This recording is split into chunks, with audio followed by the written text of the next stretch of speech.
Donc la réunion de ce matin est à notre initiative.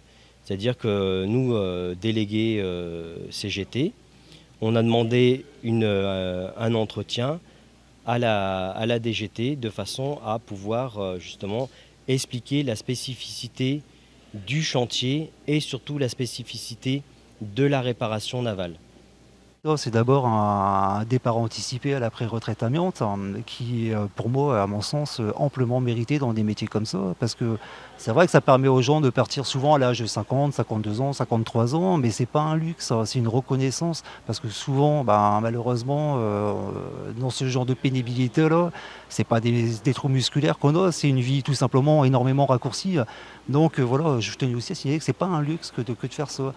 Mais c'est pas parce qu'on travaille dans cette pénibilité, on est aussi parti montrer à la DGT qu'aujourd'hui, dans l'entreprise où on est, non seulement on demande cette reconnaissance-là, mais on est là aussi pour mettre tout en œuvre pour que justement il n'y ait plus de contact direct avec cette fibre qui est mortelle. Chez nous, les salariés se posent énormément de questions sur leur devenir, sur leur reconnaissance à aller à travailler en sous-section 4, un peu technique pour les gens qui connaissent, ils comprendront très bien, qui nous permet de travailler sur des parties d'amiante de façon très très rapide. Et sans cette reconnaissance-là officielle, les salariés chez nous se posent la question à savoir est-ce qu'on va continuer à y aller ou pas. Et le fait d'y aller ou pas au contact de cette amiante met tout simplement en péril l'activité industrielle du port de Brest, de façon claire et nette.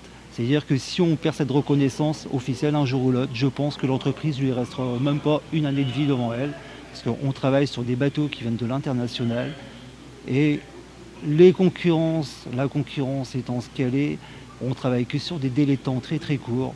Si on ne peut plus travailler dans cette sous-section 4, on devra travailler en sous-section 3 d'un fameux décret. C'est technique, je sais, mais c'est très important. La différence, c'est que la sous-section 4 nous permet de travailler dans des délais très courts. Si on passe sous-section 4, en 3, on devra les bateaux qui rentreront dans le port devront des immobilisations de 45 jours à 30 jours avant de pouvoir commencer les travaux. C'est-à-dire qu'on n'aura plus de travail, les bateaux fileront directement sur l'étranger se faire réparer. C'est la fin d'une activité d'envergure en France qui concerne les chantiers de Dunkerque au nord de Damen, les chantiers de Damen à Brest et aussi le chantier CNM de Marseille actuellement. C'est-à-dire que sans cette reconnaissance-là, la réparation navale d'envergure internationale en France, c'est terminé, c'est la fin d'une industrie. Et là, ce ne sera pas la concurrence qui l'aura fermé, ce seront les décrets qui l'auront fermé.